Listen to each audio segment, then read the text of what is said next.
দেখেন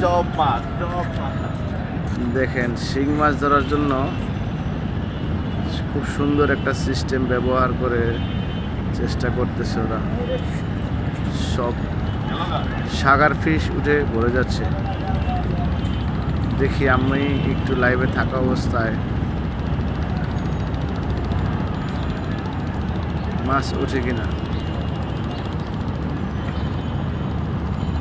দেখেন অনেক মাছ ধরতে আসলে অনেক ধৈর্য লাগে।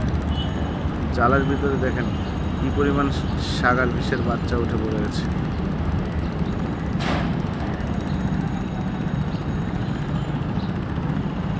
এই জালটা হচ্ছে কারেন্ট জাল। ওকে মাছ ধরা দেখতেছে। এটা হচ্ছে নবাববাড়ি আহসান মঞ্জিল এর সামনে দেখেন এই যে আহসান মঞ্জিল।